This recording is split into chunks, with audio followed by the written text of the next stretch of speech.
Today we are talking about what happens when you are in a class discussion and someone says something and you're like, I don't know how to respond.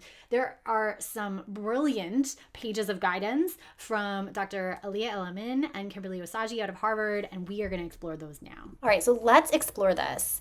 We have the foundations, which are so critical. I'm so glad they're on this sheet. They talk about the self and inner work.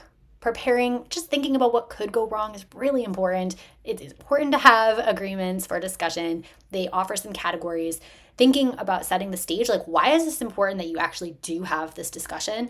And make sure that this is not the first time people are meeting each other. You need to build connection. I really like circle practice as a way to do this, but make sure that people know each other and build connection.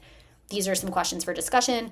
And then on this section of the document, they have the role of the facilitator, really talking about how when it's a challenging conversation, you really need to be an active facilitator, and you have these two jobs, right? You need to keep the discussion focused and productive, but also you need to intervene if something goes wrong, right? If there's misinformation, if we need to ask for clarification, if you need to just kind of summarize and keep us moving. But these are kind of the various moves that they suggest could be helpful in a particular moment, and you can use more than one at once. So there's kind of, here's what you do.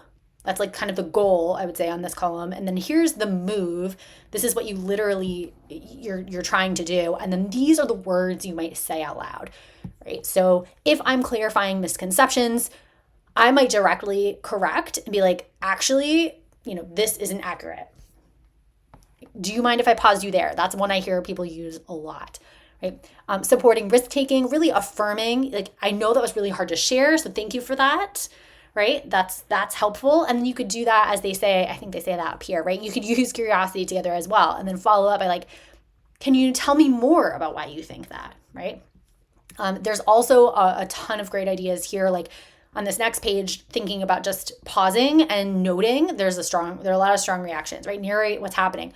I'm noticing that. I want to acknowledge that may have elicited strong emotions for our group, right?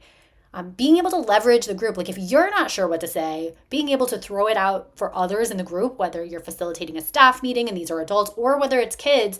In addition to checking out that resource linked in the description, I'm also going to link a page on the podcast, the Time for Teachership podcast, where we have kind of a best of section of student-led discourse. Check those podcasts out, check those episodes out. And actually, I really hope that the authors of this resource we just looked at would be future guests. So fingers crossed, I'm going to reach out to them. I think that would be a great show. So make sure you subscribe to check out that in the future.